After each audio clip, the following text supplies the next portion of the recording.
here live today. Because, boy, howdy, yesterday was something.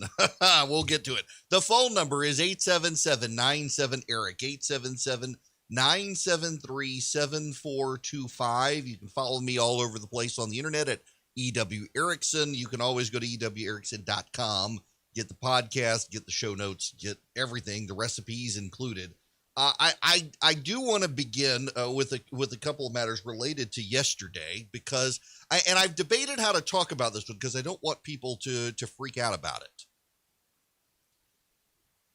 As you know by now, if you're under the age of 60 or so and you get the vaccine for COVID, the Moderna or the Pfizer, particularly the Moderna one, you tend to have a reaction, which is actually good because it means your body is generating an immune response. When you're older than 60 or so, your body tends to be slower. Most people over 60, and the older you get, the less likely you are to have a reaction. It tends to be a little slower. You may feel sluggish if you're under 60. The younger you are, the more intense it can be for about 24 hours. And it's actually good. Not everybody has it, but people with a strong immune system tend to generate a strong immune response. And the reason has to do with the way these two vaccines with mRNA are produced, causing your body to detect this protein. The messenger RNA produces an immune response. Apparently, the one-shot Johnson & Johnson vaccine doesn't really have the same sort of thing, but this is a byproduct of the way these two vaccines are produced. It's not a bad thing. And so I've hesitated. How do I want to deal with this? But I figure I should be open and candid with you. I got the second round of the vaccine on Saturday, and I want to tell you what happened to me. I went fly fishing on Friday. First time fly fishing. I got to tell you, some of you listening know my buddy David, and put up his picture, and all sorts of people realize now we know each other. So David and his buddy Matt took me and Jeremy Morton, the pastor up at First Baptist of Woodstock. We went up to Helen, fly fishing on the Chattahoochee. It was great. I caught one big trout and the line snapped. Other than that, I got a few bites, a few strikes, I guess I'm supposed to call it in fly fishing lingo. But we walked the Chattahoochee, went to Unicoi Outfitters up there.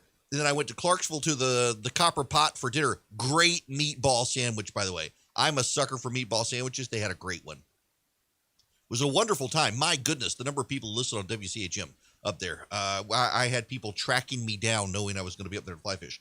I got to say, I did not find fly fishing relaxing in the least. All my friends, Dick Cheney's told me for years, oh, you should go. It's meditative. It's therapeutic. It's relaxing. It's not relaxing because you're there and you got the stupid fish in the water and you're trying to catch it and it's jumping out of the water, taunting you the entire time.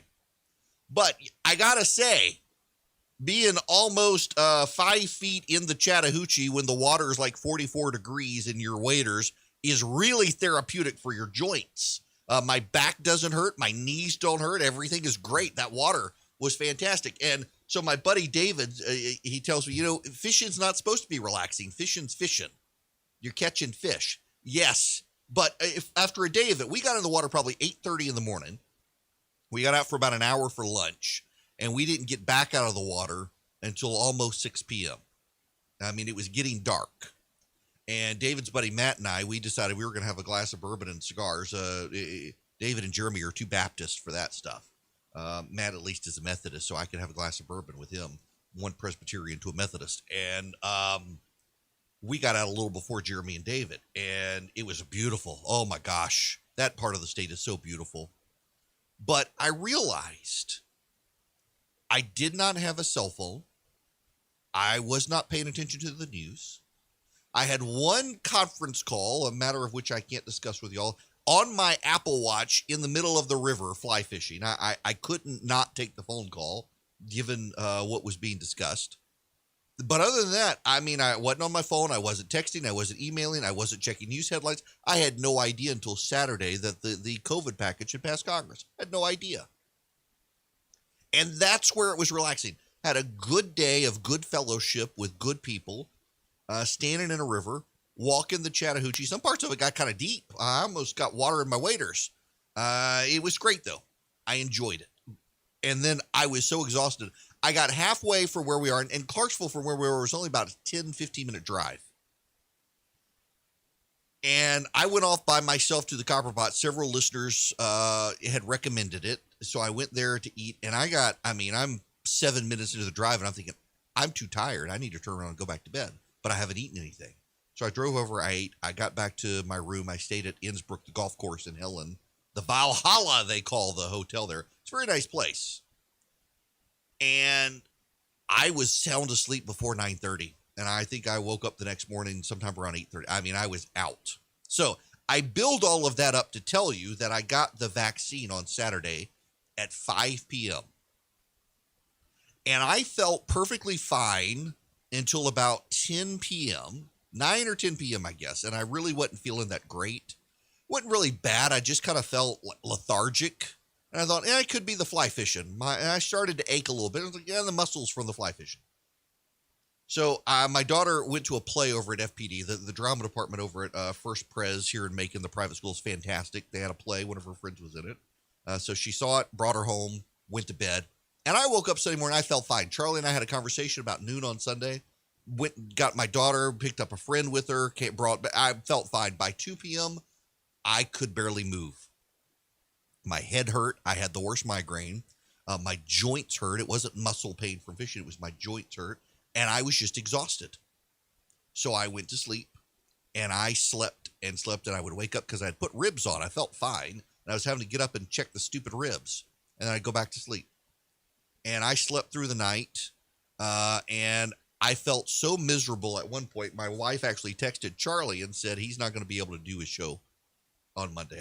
I felt I did not feel good. And I woke up at 10 o'clock on Monday morning yesterday, and I feel better than I felt before I went fly fishing. So much sleep, I guess, but my arm doesn't hurt from where I got the shot. It hurt real bad on Sunday. I feel great. I'm going to the gym this afternoon. I feel like nothing ever. It is the craziest thing to feel that. And I'm one of those people, when I get the flu vaccine, I feel a little puny after the flu. I feel like I got a mild case of the flu. I felt like I had a mild case of the flu after getting the COVID vaccine. I did not feel good. I had a bad headache. I was achy, and I was very tired, and I feel perfectly fine. So I had hesitated to really say a lot on social media because I wanted everyone to be able to hear the whole thing, that it was 24 hours of not feeling good. And all of the medical research says a couple of things. One, women tend to have a quicker reaction to the second round, and it tends to be more intense. With my wife's case, it very much was, but then part of that is her cancer. By the way, say a prayer for my wife, if you would. She is actually at her oncology visit right now. She's got lung cancer, and I cannot be there because of the stupid virus. So she's there, and her reaction, she was pretty sick, and it had a lot to do with her underlying condition. But I rebounded perfectly fine. So it's way better than getting coronavirus. I've got a buddy of mine who's got COVID right now. He's lost his taste. He's lost his smell. He can't get out of bed. His blood oxygen level is about 90%. And his doctor's like, if it falls any more than that, you got to be hospitalized. So it's way, way better than getting the virus. And now in 2 weeks, according to the CDC, I'll be fine. That gets me to where I want to go. The big setup here to get to this. The CDC has released its guidelines for what you can and cannot do. With today's initial guidance, it's important to note that we are focusing on activities of fully vaccinated people can resume in private settings, such as their homes, under two scenarios. The first scenario is fully vaccinated people visiting with other fully vaccinated people. In this slide, these individuals are represented by solid green circles. In this scenario, CDC recommends that fully vaccinated people can visit with other fully vaccinated people in small gatherings indoors without wearing masks or physical distancing. Remember, here we are talking about private settings where everyone is vaccinated. Okay. Here's the thing. This is BS. It is a terrible message to send to people from the CDC that go through the trouble of getting vaccinated, go through a day where you don't feel good after getting vaccinated, and then, by the way, your life can't go back to normal unless you're around other vaccinated people, and even then, only in small settings. This is CNN. CNN.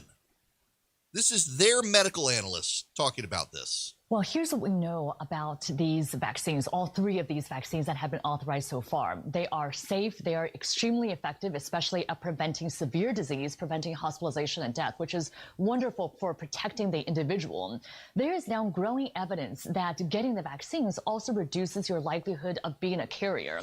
We don't know exactly how much this reduces that risk, but it's probably substantially lower. And that means maybe in theory, you could be asymptomatic yourself, but could infect others, but that chance is still much lower. And so that's actually why I wish that the CDC guidelines went a lot further than they actually did. Wow. Well, what about, I know that on the point of travel, because everyone's thinking I'm putting myself in that category. All right, whenever I get vaccinated, that means I can finally really feel safe jumping on a plane and going to see certain family members. The airline industry today is really pushing back against these new CDC guidelines that fully vaccinated people should actually still avoid travel. Why is the CDC encouraging people who have been fully vaccinated not to travel? So this is one of these examples where I think the CDC is being far overly cautious in a way that defies common sense. Because look at what they're saying about quarantine. So they're saying that if somebody knowingly is exposed to an individual with COVID-19 and they're fully vaccinated, they don't need to test or get quarantined. If you're sitting on a plane, you're not necessarily sitting next to people with COVID-19. You're wearing a mask. Ideally, you're keeping distanced. And so it just doesn't make sense that you can't travel, especially if you now can get together with loved ones. I think a lot of people are eager to see their grandkids who they don't necessarily live with. And so I think it's really important to give the guidance about travel. And I actually would go further and say that people who are fully vaccinated should be able to travel, should be encouraged to travel. And that's one of those incentives that we can give as a way for restoring freedoms, that you are now able to travel and go visit your loved ones and go to museums and cultural institutions once you're fully vaccinated. That's CNN's medical analyst. Now here's Fox News's. Joining me now, Dr. Marty Makary, professor at the Johns Hopkins University School of Public Health and a Fox News medical contributor. Dr. Makary, always good to see you. So you just heard these new CDC guidelines. Some people might listen to those and say, really? I still have to wear my mask after I get vaccinated? What do you say? Martha, I think they're overly restrictive. I mean, to tell people who are fully vaccinated that they can't travel just goes to show how overly excessive some of these policies are. And what appears to have happened is that there was some tension within the CDC as to how restrictive to be. These guidelines were supposed to come out on Thursday. They didn't. So they probably made a lot of changes, and some of those changes were good.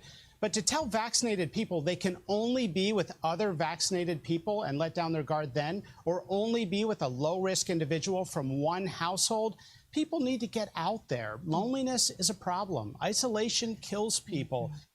Now, there's something else here. The CDC also released a report at the same time saying that masks have and you got to follow me here. Pay attention to this one. According to the CDC report, masks mandates have a 0.7 pp reduction in the spread of COVID-19. What does pp mean? No, it's not a 0.7% reduction. It's a 0.7 percentage point reduction. Let me put it to you this way. And listen, I'm not a math expert. I went to law school to avoid it. But if you go from 40% to 44%, you've gone 4 pp. You've gone 4 percentage points. But it's actually a 10% increase. According to the CDC report, I've read it, multiple other people I've read it. I've talked to friends of mine who are doctors who've read it, and everybody's come to the same conclusion. They don't really tell us what are the percentages. They leave everything very vague. We've got a 0.7 percentage point decrease in the spread of coronavirus with mask mandates. Notice states with mask mandates, not people actually wearing masks. Big difference, because a lot of states with mask mandates, they're not actually enforcing the mandates. There's a 0.7 percentage point drop. We don't know what the baseline percentages are to say whether or not it's any good or not. It's a garbage data point the CDC seems to be making matters worse. Now, the left was telling us that this was all Donald Trump's CDC was garbage, and it turns out it looks like the CDC itself is just garbage, regardless of who's in charge of it. You tell everyone go get a vaccine, and then they get a vaccine. You're like, well, you can't really get out in public anymore. You can only hang out in small settings with other people who have been vaccinated. And please, for the love of God, don't get on an airplane. You know, I've been on an airplane 4 times since the pandemic began, and I've never gotten the virus. I've worn a mask. Everyone else on the plane wears a mask. Delta enforces it. They're very sanitary in how they keep the planes. There's not a single data point that suggests anyone has gotten COVID from being on an airplane. What is it about the CDC deciding that they can tell you how to live? In fact, some of the headlines were atrocious. Some of the headlines out there were, CDC gives freedom to people who have been vaccinated. The hell it did. I was free before the CDC, and I'm still free now. I don't have to listen to the CDC. And I'm one of the people who's been taking this seriously, more seriously than some of you. I've gotten flack from some of you for saying I was taking it too seriously. And here comes the CDC telling me what I can and cannot do. You're not the boss of me. And I've been vaccinated. And by the way, the data shows that the first vaccine is actually so effective that you should be able to go live your life after the first one, let alone the second one. Waiting 2 weeks after the second one. For someone in my wife's condition, yes. For someone in my condition, not necessarily so. The fact that the CDC is now getting criticized by places like CNN tell you everything you need to know. They screwed this up, and it's the Biden administration, not the Trump administration. And essentially, this is all about controlling you now, not letting you go back to life as normal. If the message continues to be we're still not going to be able to go back to normal, at some point, people are going to give up. You need to give people hope, and the Biden administration isn't giving anybody any hope at all. You can follow Erick around social media at EW.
Hello there, it is Erick Erickson here.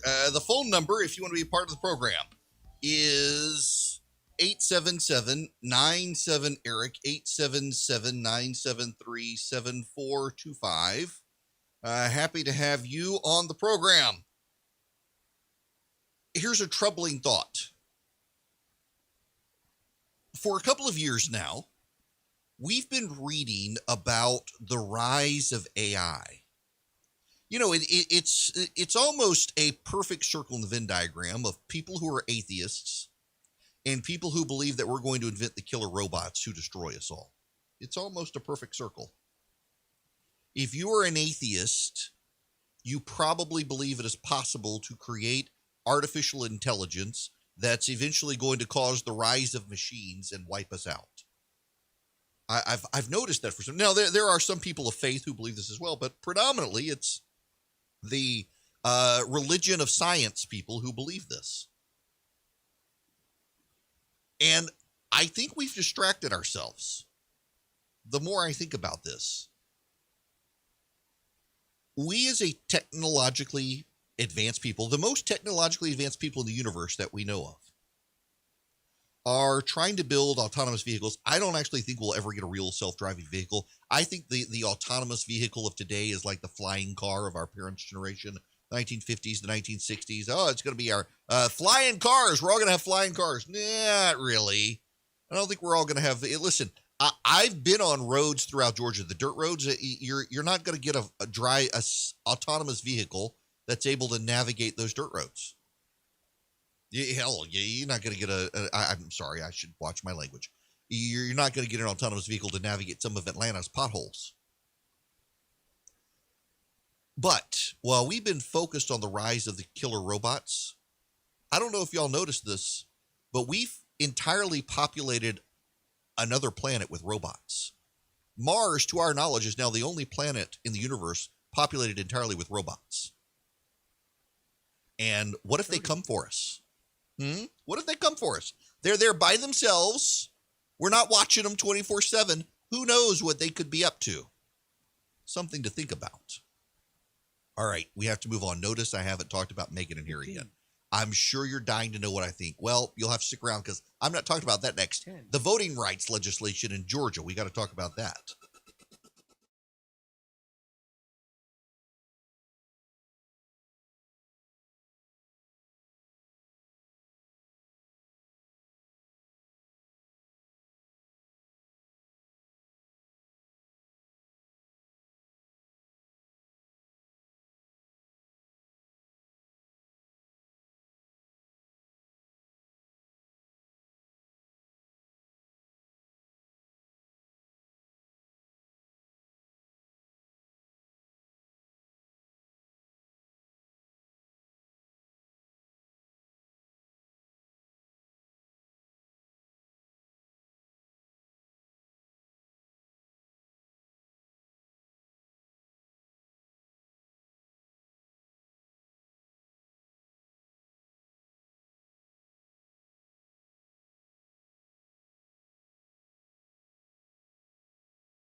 Hello there.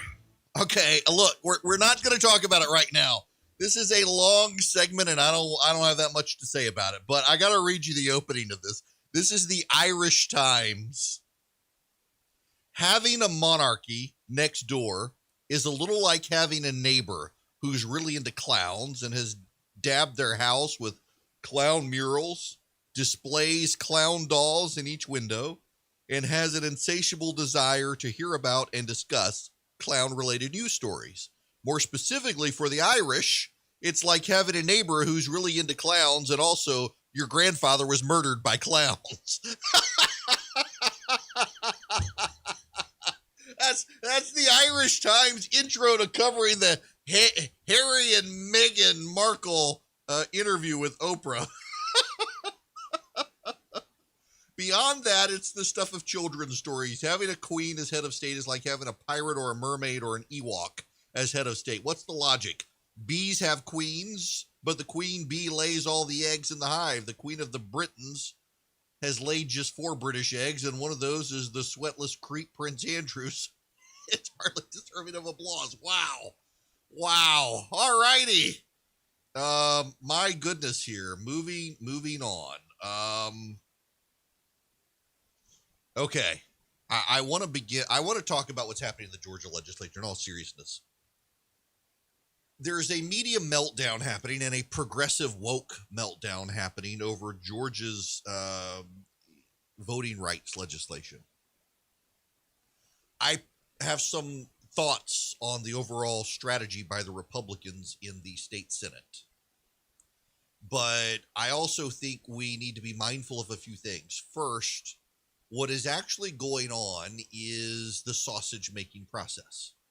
The media is intentionally covering the play-by-play, doing their best to strike fear in the hearts of everyone on the left and raise Stacey Abrams' profile. The media is totally in the tank for Stacey Abrams on this. They have picked a side, and they're doing their best to scare everyone. Let me compare and contrast this now with the situation in Iowa. In Iowa, Democrats are outraged, and the media is outraged that Kim Reynolds, the governor of Iowa, has signed into law a voting rights reform package that restricts the right to vote, curtails early voting. You know how many days they're going to have in Iowa to early vote? 20 days. And somehow that's not good enough for the left. In Georgia, the state Senate has passed a piece of legislation that is part of a negotiation process with the House of Representatives. The House of Representatives has actually put out a fairly reasonable reform package on absentee voting. What it would require is there would be no restrictions on who could vote by absentee ballot, but that you would have to have a photo ID to vote by absentee ballot. And the way that would work would be you either have to provide a photocopy of your absentee ballot, or of your driver's license rather, or you have to provide the number. You have to provide the driver's license or photo ID number. You would be able to get a free photo ID for absentee balloting. Democrats have for years tried to find a way around the photo ID requirement, and they've been pushing Democratic voters to vote by absentee ballot so that they could get around the photo ID requirement. They've scared Democratic voters about how their photo ID would be used and the like. Well, it's a reasonable requirement for voter integrity. And keep in mind, what we're dealing with here is voter integrity. How do we ensure that only lawful citizens of Georgia registered to vote actually vote? What the Senate version does is it restricts who can vote by absentee ballot. The Senate version is much more easily cast by the Democrats as an effort to try to stop people from voting. The problem with the Georgia Senate's version is that statistically in North Georgia, Forsyth County, Cherokee County, Northern Fulton County, heavily Republican areas of the state, those Republican voters are the ones who vote by absentee ballot. The whole reason Republicans got rid of absentee voting restrictions in the mid-2000s was because they were hurting themselves. If you put restrictions on who can vote by absentee ballot, particularly the restrictions are you got to be a senior citizen, infirmed, or in the military, you're making it much harder for North Fulton, Forsyth, and Cherokee County Republicans, who are business people who travel a lot, to actually go vote. You hurt yourself. The Republican restrictions would also restrict ballot drop-off boxes, which I think is a good idea, because you just wait for some malicious teen to start throwing water balloons in and filling them up with water and ruining the ballots. And then the Democrats will claim it was the Russians and start lying about costing them victory. You should get rid of the ballot drop-off boxes. The Republicans want to ban ballot harvesting. Now, a lot of people don't understand what ballot harvesting is. Ballot harvesting is when you have an operative for a political party who you've got to make public who's requested an absentee ballot. So they go regularly to local boards of election to see who has requested the absentee ballot. They find out you've requested an absentee ballot and it's been sent to your house. And so they show up at your door unsolicited, knock on your door and say, hey, we know you got an absentee ballot in this house. If you'll fill it out, I will gladly take it to the Board of Elections for you. Now, there have been already instances in Georgia where one of the groups tied to Stacey Abrams dragged their feet on getting absentee ballots back. They got them back in time, but it took them longer than it should have. I think it is perfectly reasonable to ban ballot harvesting. Some states encourage it, Democratic states. I don't think we should. I think no one should be able to show up on your doorstep unsolicited and say they'll take your ballot for you. You're just asking for vote fraud. I mean, again, this comes 4 years after the Democrats said the Russians stole the election, and now they're like, oh yeah, let's let people drop off ballots in mailboxes and have people come to their door and take their ballots. We're going to trust they're legit people doing it. That should be restricted. My problem with the Senate's legislation is their massive restrictions on absentee balloting. I think it ultimately is going to hurt Republicans. Now, they're still allowing early voting. Early voting is going to be restricted a little bit. And in large part, they're going to restrict it because they recognize that local boards of election need to have some time off. You're essentially right now making these people work every single day for almost a month, including weekends. So they're going to give them some time off. And also, they're going to require that absentee ballots have to be back 11 days before the election, which is something the Democrats support as well, because there's got to be time to process the votes and start counting them. One of the things the Georgia Republicans want to do is allow the ballots, absentee ballots, to be counted before the election, so we're not waiting 3 days or 4 days for the results. It's a good idea. Now, here's my concern, my real concern with the Senate's version of this. What the Senate is essentially doing is taking a kitchen sink approach. We're going to throw in every single thing we can possibly think of to make it harder for people to vote, encourage people to show up on election day. We're not going to expand the numbers of polls or precincts, though, so lines are going to grow. There are going to be problems, and we dare the House to curtail this. The problem with this is Amy Totenberg. Amy Totenberg is the federal judge in the Northern District of Georgia who remarkably has a habit of getting all the election cases. If the last name sounds familiar, it's because Amy Totenberg, a Barack Obama-appointed judge, is Nina Totenberg's sister. Nina Totenberg is the left-wing Supreme Court reporter for National Public Radio. She's definitely of the left. And so is her sister Amy. And Amy loves to throw out every Republican effort on voting. I still continue to believe if the Republicans were smart, they would sue themselves in the Middle District of Georgia because they got a higher propensity of getting a Trump-appointed judge to hear their case fairly instead of Totenberg, who is inclined constantly to throw out any restrictions on voting. I think it behooves the Democrats to recognize there are legal restrictions on voting that are necessary. Frankly, majority of voters, Democrat, Republican, black and white, support photo ID. Photo ID is common sense. Applying it to absentee ballots is common sense. There's something else also going on with the Georgia Republican position in the Senate and the House. It's part of negotiations. Let's not forget this. I had people call my evening show yesterday. They were all worked up. I can't believe the Republicans do this. What are the Republicans doing? Why are you people suppressing us from voting? Y'all, this is called a negotiation. The Republicans in the Senate have ideas, and the Republicans in the House have ideas. The Republicans in the House have passed their bill and sent it to the Senate. The Senate has passed its bill and sent it to the House. What's going to happen is called a conference committee. There will be a few members of the House and a few members of the Senate, And they will get together behind closed doors and they will hash out a compromise plan. It will pass the House and the Senate and the governor will sign it. And that'll be the legislation. In fact, what's probably going to happen is the Senate's going to have to give up on its absentee ballot restrictions. Now, I am philosophically opposed to absentee ballots. Full disclosure, the last several elections, I voted by absentee ballot. Why not? I'm philosophically opposed to it, though. Although this time with the virus and stuff, I wasn't going to go stand in a line all day.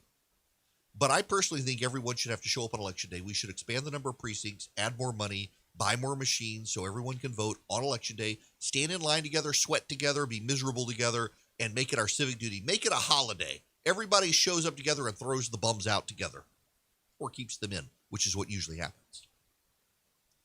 We've made it super easy for people to vote. I personally don't think we should make it very easy for people to vote.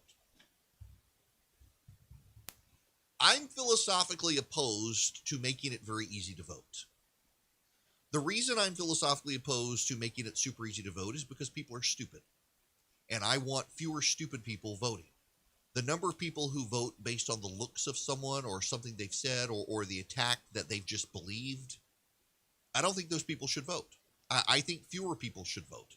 Frankly, I think you should have to pay taxes to vote, because I don't think people who don't pay taxes should be voting for politicians who are going to take my money and give it to them.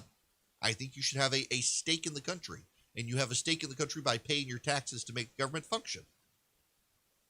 And I genuinely don't think stupid people should vote, and there are so many stupid people voting. I mean, and by the way, that's a bipartisan thing. We've had some, my gosh, I got an email from stupid, crazy person the other day, yesterday, as a matter of fact, who believes the Democrats, this is a far-right extremist Jesus freak who believes that the Democrats by 2026 will have exterminated not just Republicans, but the whole human race. That person probably votes, and they should not be allowed to vote because they're stupid. Stupid people shouldn't vote, and people are stupid, so there should be fewer voters. And anything that expands and makes it easier to vote, we should oppose. Philosophically, we should oppose making it super easy to vote and extending the right to vote out by a month. Election day is the first Tuesday after the first Monday in November. We should all show up together, sweat together, freeze together, whatever, be rained on, and vote on election day. But I'm in the minority. And there are people who believe we should make it easier to vote. But it's got to have limits. And right now, the Democrats, I mean, why not start voting today? Well, why not begin voting the day after qualifications in? Just go, well, all these people qualified to vote, let's start voting right now. I mean, that seems to be the Democratic position is let's have infinity days to vote. We should be able to start voting right now in 2024. You don't know who the candidate is? What does it matter? Just write somebody in. There got to be reasonable restrictions on voting. Dragging voting out by a month, I think, is a terrible idea. I don't think that restricting the absentee balloting is going to be held up in court anymore. I think you're going to have progressive judges throw that out as unreasonable. What I think is very reasonable is ballot integrity. And with ballot integrity, requiring people to put their driver's license number or their photo ID number or send in a photocopy would be legal. Now, I don't think you could just require people to do a photocopy. The reason being is because not everybody has a photocopier. And if they got to go photocopy their driver's license to send it in, they're probably going to have to pay for that photocopy. And that would then be a poll tax. You're going to have to pay to vote by absentee. You say, well, you show up on election day. Yeah, but I have a hard time believing at this point, given some Supreme Court precedent, that we're going to have a bunch of judges wanting to curtail absentee balloting dramatically by requiring you to go photocopy your driver's license. But writing the number on the actual envelope, if it's on the inside envelope so it can't be stolen, I think that's a great idea.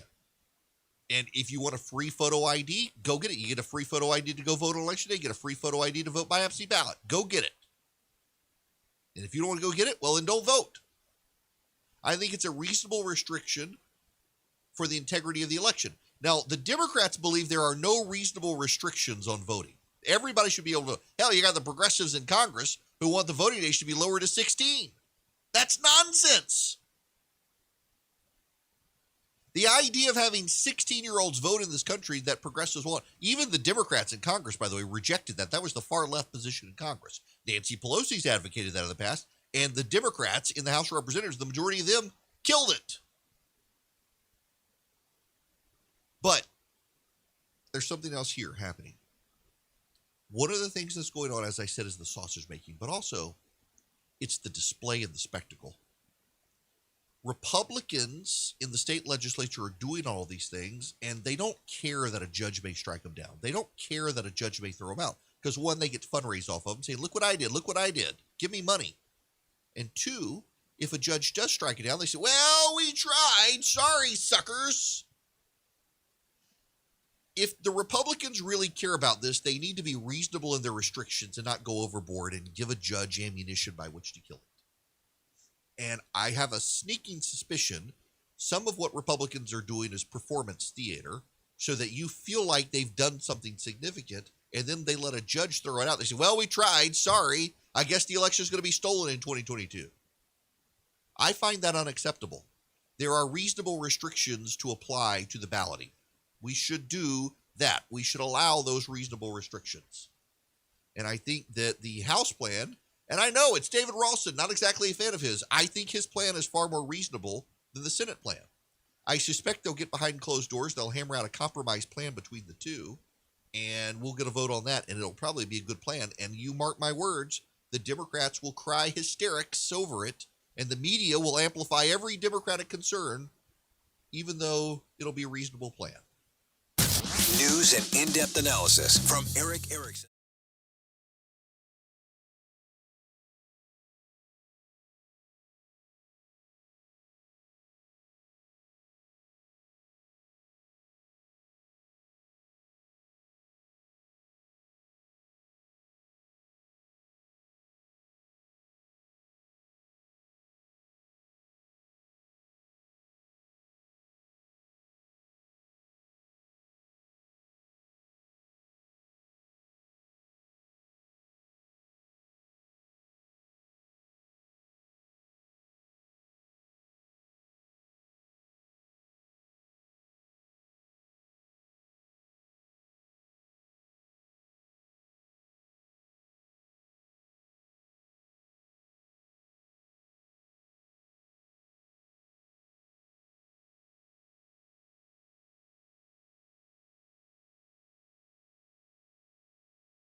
Hello there. It is Erick Erickson here. Have y'all heard this? This is crazy.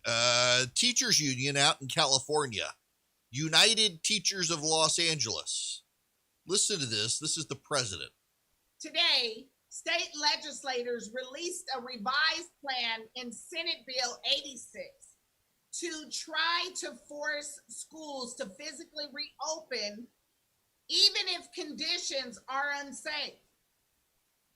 Unfortunately, the plan reverts to deeply flawed ideas in Gavin Newsom's proposal in December to offer school districts more money if they open faster.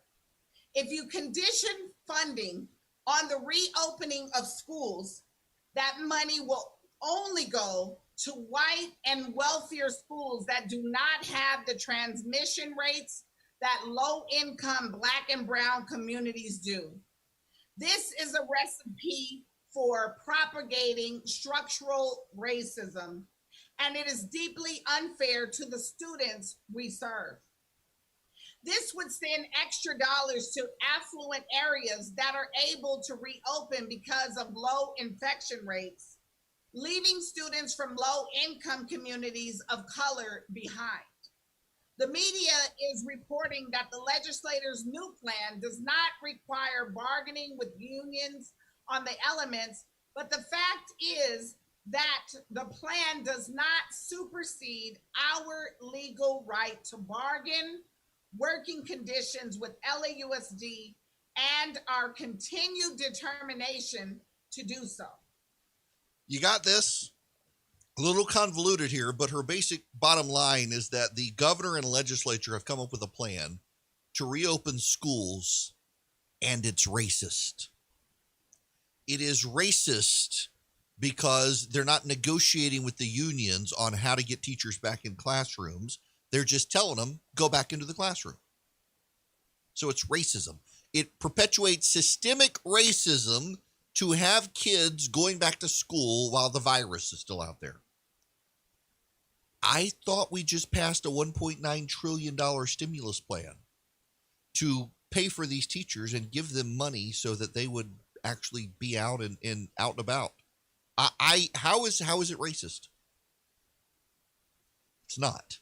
But that's the best they have. It's amazing to me how the left now screams racism over everything. It's like the Meghan Markle Harry thing. They screamed racism. The British royal family is racist, and now everyone is it must be true because they said it was racist.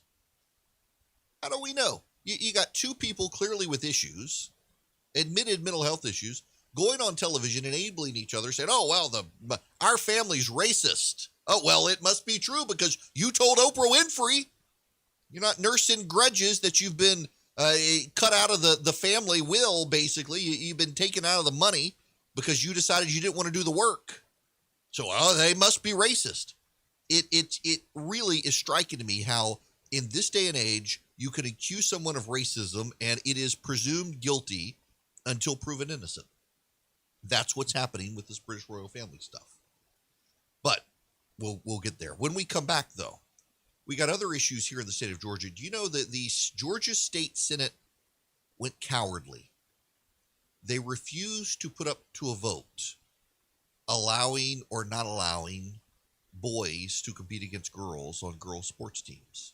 Our Republicans in the state Senate, they want you to pay attention to the voting issues, not pay attention to how cowardly they were when it came to these real-world, everyday issues that relate to you and your children and your daughters playing in sports and competing for scholarships. They completely caved to progressives on this issue.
Hello and welcome. It is Erick Erickson here. The phone number is 877-97-ERIC, 877-973-7425.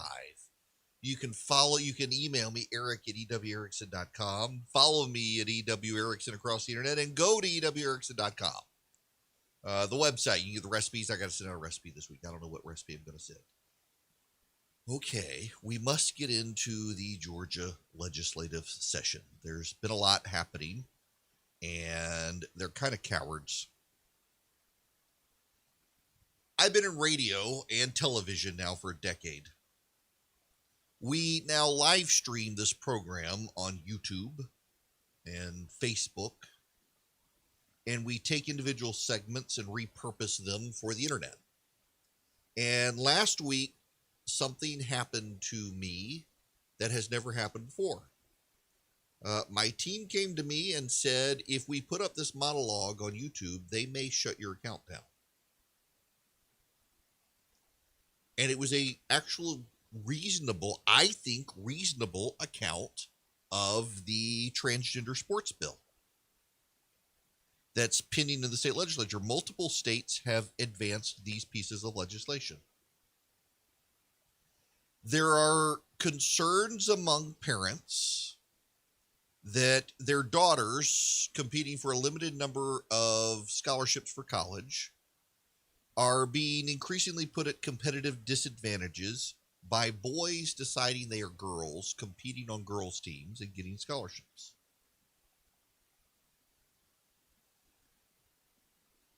This has not happened in Georgia. But every time the media and the left say, well, it's not happening, I don't know why you're doing something, well, then it suddenly happens. I mean, think how the goalposts have moved constantly on gay marriage. Conservatives said, if you legalize gay marriage at some point, we're going to be into polyamorous relationships and other things. No, that's never going to happen. And now you got states that are looking at legalizing polyamorous relationships. Every time the left says something's not going to happen, they know it's going to happen the moment people on the right surrender the fight. Here in Georgia, conservatives advanced a piece of legislation to stop boys from playing on girls' teams. And it passed out of committee in the state Senate, and then they refused further votes on it. They got cowardly when it came to the legislation. And that, I think, is most unfortunate. I think that what we see time and time again is in Georgia, the Republicans claim to be conservative on a host of issues, and they're not really. They're deeply interested in preserving their own power, but they're not really interested in advancing a lot of conservative goals. For example, notice the Religious Freedom Restoration Act has not come back up.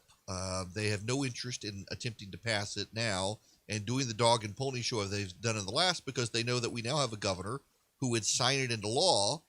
So they are working furiously to make sure that they never can pass it in the state legislature, because it would be passed into law.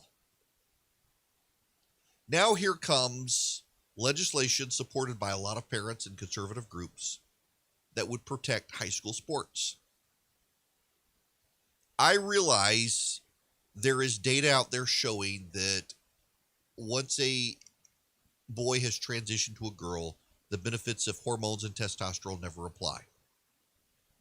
My response is that there are also studies out there that show that vaccines cause autism, that are performed by doctors, and it's all pseudoscience. Everyone out there who has an agenda can get a study that shows what they want. What do the preponderance of studies show? And let's look at other places other than the United States that have dived so far into woke culture. When you go to Europe and you look at studies, what you find fairly consistently, and more importantly, what you actually find on the playing field, is boys who transition to become girls have a competitive advantage still. And in many cases, though they're taking hormone blockers They still have muscular, skeletal, and testosterone advantages. That's just the reality. And time again on the playing field, we see this. Regardless of what the pro-trans agenda scientists say, the real world begs to differ with their doctored studies. That's not a matter of opinion, it's a matter of reality. This came to a head in Connecticut, which allows transgender athletes, a couple of boys became girls and started winning on the track team and beating other girls and, dominating the field. And they very clearly, in appearance, look like boys, but they've grown their hair out to make them look more like girls, and they're winning. If you support transgender athletes, you can say God bless them. But there's a cultural aspect to this that also needs to be understood. I see a lot of smart people on social media, a lot of pontificators and pundits, prognosticators. They're on television, they're on the internet saying, well, Republicans were so focused on Dr. Seuss that they couldn't mount effective opposition against the Democrat stimulus plan. Maybe if Republicans weren't so distracted with cancel culture nonsense, they could actually mount effectively.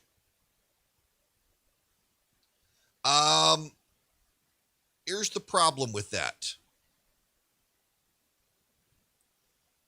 When people go vote, they're going to be more concerned with Dr. Seuss than with the COVID plan that will be forgotten. Democrats disagree with this, by the way, but there's a growing body of data that shows people are voting culturally. How often have you heard over the last couple of decades Democrats say they can't understand why these voters would vote Republican because they're voting against their economic interests? Why would these blue-collar workers vote for the GOP that wants to give money to the rich and get rid of unions? If they voted for us, we'd prop up the unions and we'd help them economically. We'd give them money. We'd redistribute money to them. Why are they voting for those awful Republicans? Well, because, one, it's arguable on the issue of economics, but two, voters vote culturally. More and more, it's something that Donald Trump got and people didn't seem to realize. Voters vote culturally. And in voting culturally, these voters are to the right. It is why, for example, a growing number of Black and Hispanic voters voted Republican in November. The data bears this out pretty consistently across the board, that voters are voting for their cultural interests, not for their pocketbook interests. And Republicans in Georgia should pay attention to this. Republicans in Georgia tend to be old school economic Republicans, Chamber of Commerce Republicans. They give the Chamber of Commerce virtually everything the Chamber of Commerce wants. Screw the social conservatives. It's what they do. This is why we don't have a Religious Freedom Restoration Act in Georgia, because the Republicans in Georgia are beholden to the Georgia Chamber of Commerce. The Georgia Chamber of Commerce is beholden to Hollywood and the Fortune 500, and Hollywood and the Fortune 500 have gone woke. And they oppose religious liberty legislation because they think it'll hurt the gays. It'll hurt gay rights. It'll hurt the film industry because there's so many gay people in the film industry. They're not going to want to come to Georgia if Christians have legal protections. And so the Georgia legislature caves. On matters of voting rights, the Georgia Republicans will go to the mats, fighting to make it more difficult to vote, fighting to restrict absentee voting, fighting for all these things, because it's about the preservation of power for them. Republicans in Georgia, though, are convinced cultural issues don't work for them. Republican legislators in Georgia are thus far convinced that the cultural issues don't have the clout that the Chamber of Commerce does. Nationally, though, Republicans have caught on. Nationally, Republicans have recognized that cultural issues have a lot of credibility with Black and Hispanic voters. A Black parent whose daughter has a chance for a college scholarship, when a white boy comes onto the sports team and says he's a girl, denies that girl a scholarship, that resonates. And it's happening nationally now. This is an issue where I think the left plays with fire and they don't realize it. And the prognosticators, the smart set, the elite who say, well, it's economic issues, that's all that matters. People don't vote on economic issues. They vote for their culture. And Republicans really need to pay attention to this. Republicans need to understand culture matters at this point more than economics. Something I've got to learn. I'm a small government conservative. And I'm a little bit concerned with a lot of Republicans rushing headlong into a form of populism that at its root is socialist. I was having this conversation with a buddy while I was fly fishing on Friday in Helen. He and I were talking about it, that the number of people on the right these days who are sharing anti-elite memes that are actually socialist is a little alarming. But they're sharing them because of the cultural concerns about them. They're sharing them because they're really tired of a global elite and an American elite that are so far to the left culturally.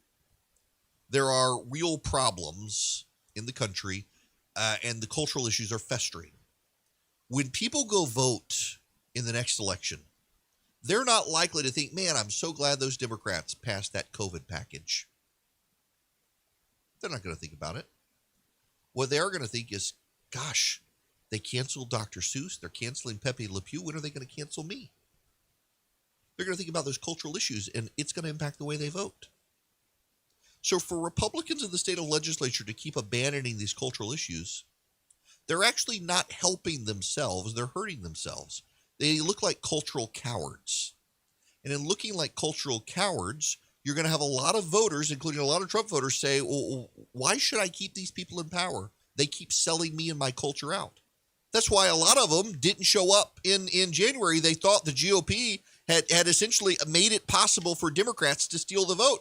They don't really want Democrats coming to power, but they thought that the Republicans made it possible for the Democrats to steal the election and weren't doing anything about it, which is why you've got this Republican performance theater in the Georgia legislature now over what's happening. You've got this performance, this theater of Republicans in the Georgia legislature about voting to make it look like they're doing something. The judge is going to throw a lot of this crap out because a lot of it's unconstitutional, and the Republicans don't care because then they can blame the judges and say, oh, it's an Obama judge. We tried.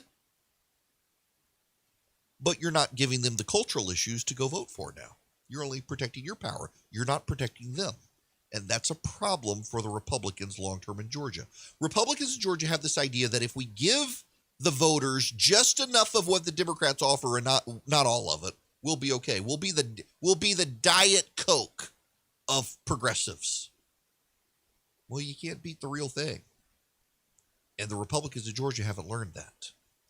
And it's going to become a problem for them moving forward if they don't finally, particularly the House Republicans, but also the Senate, which refuse to advance this transgender legislation. That voters are voting culturally, not economically. You better give them something where they feel protected, and then you can tell them, hey, if the Democrats get elected, they're going to take it all away from you. You're going to have boys back on the girls' teams. That would matter for them. But Republicans in the legislature, they're only focused on themselves right now.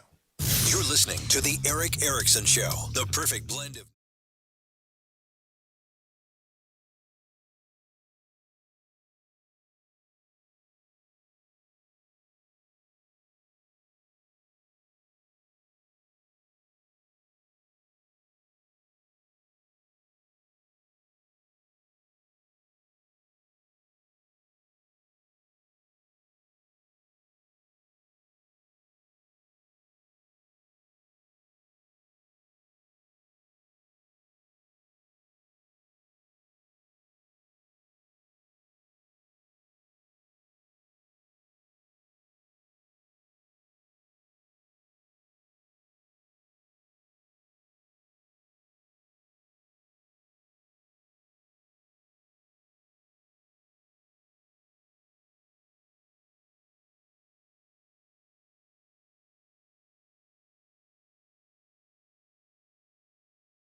Hello there. It is Erick Erickson here. The phone number is, if you'd like to be a part of the program, 877-97-ERIC, 877-973-7425.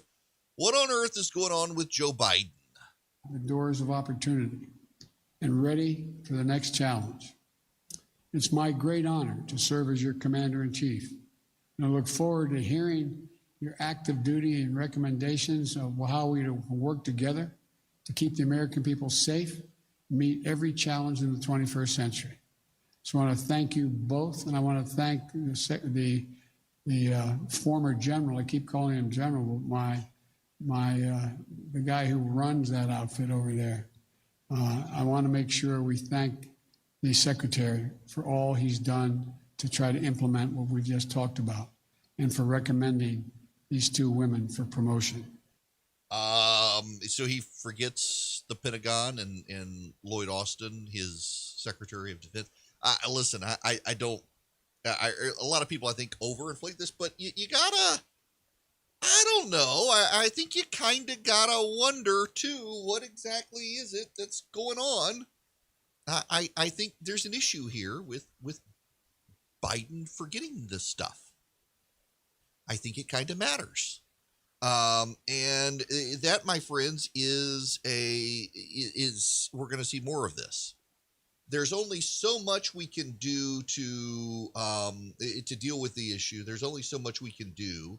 But at the same time, we've got a real issue with Biden and his memory. Now, here's one more on Psaki and transgender stuff. Manchin question. Okay. The Senate, before approving the ARP on Saturday, defeated an amendment that would have defunded schools and universities under Title II if they allow transgender kids in athletics. However, that amendment got support from senators on both sides of the aisle, including Susan Collins and Joe Manchin.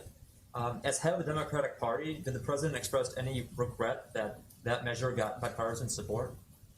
Well, first, let me say the president's position on the rights of transgender kids to play sports is clear. He signed an executive order, and he believes transgender rights are human rights and wants to see kids have the opportunity to play sports and participate in a range of activities. I would say we expected, as there often is with vote-a-ramas, there to be a range of amendments that he would oppose, and this certainly would have been one of them, but I don't have anything more to read out for you in terms of his specific concerns. Again, this goes back to the cultural issues. This is going to be a bigger deal for the GOP, and I think they should amplify it. And if you really want to know what's going on, I had to play that clip because I had a package that I had to sign for that was supposed to be here at 12:30, and they showed up, and I needed to get it today. And I saw that clip. It's like, oh, it's perfect. I can play this clip and literally run to the front door and sign for the package and come back. There's a magic in radio. I should never reveal behind the scenes, but there's a magic in radio. But this goes to the larger cultural point, too, that the Biden administration intends to go down this road hijacked by progressives.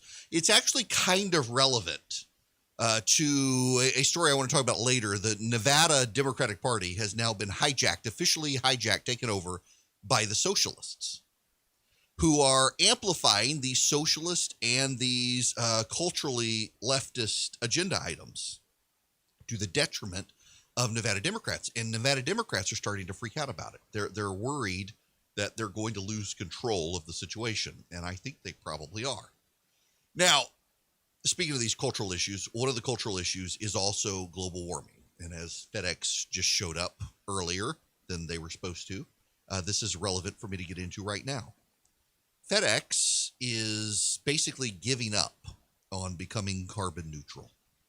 They're going to do their best to be as carbon neutral as they possibly can, but they're recognizing that there's no such thing as a climate-friendly aircraft.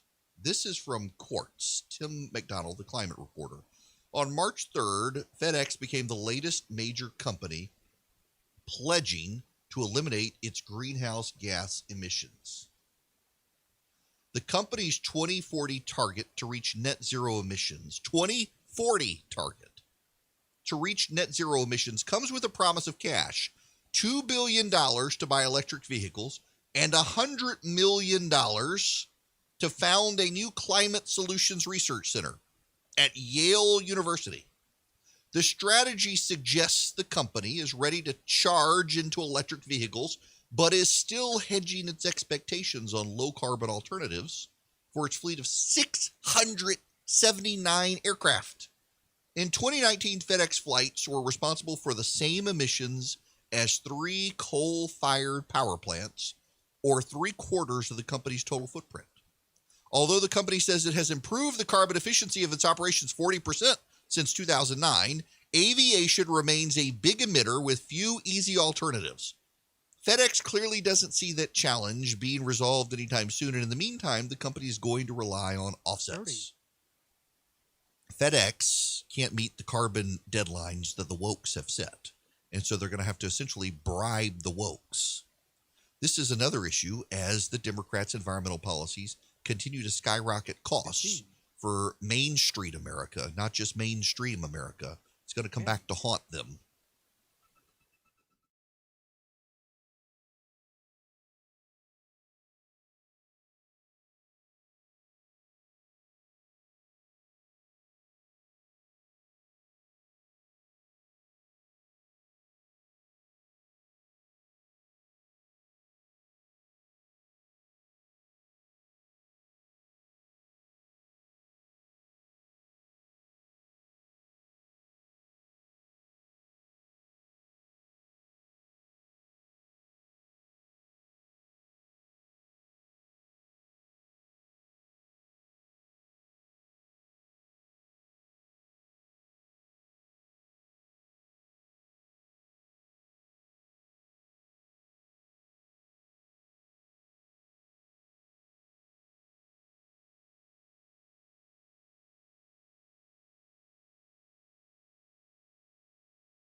Hello there. It is Erick Erickson here. The phone number is 877-97-ERIC, 877-973-7425. If you're just tuning in, you're just talking about this story about FedEx. FedEx is basically going to spend a whole lot of money to absolve itself of the sin of carbon emissions. FedEx claims that by 2040 it'll be carbon neutral, and the reason it's stretching out to 2040 is because of its airplanes. FedEx has 679 aircraft. My sister, oldest sister, and her husband live just north of Memphis. And FedEx has its massive aviation hub in Memphis. It is remarkable to go to the Memphis airport, which used to be a big hub for Northwest Airlines back in the day. Northwest had a massive Memphis hub, and the airport was packed.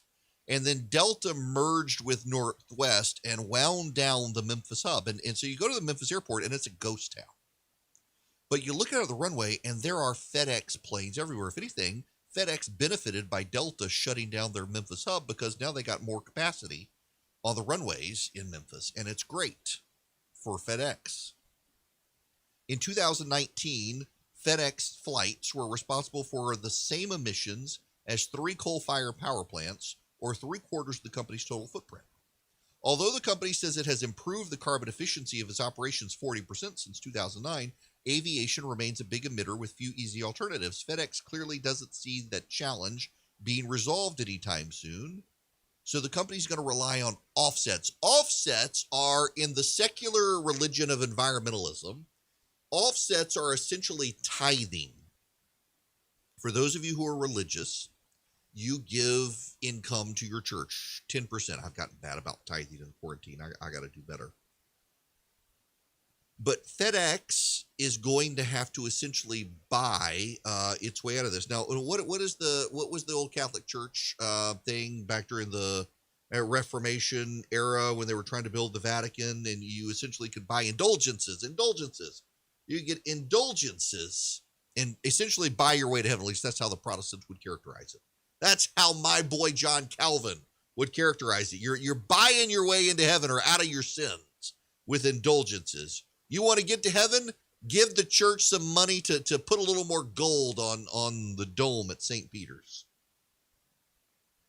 Well, carbon offsets are the indulgences of environmentalism.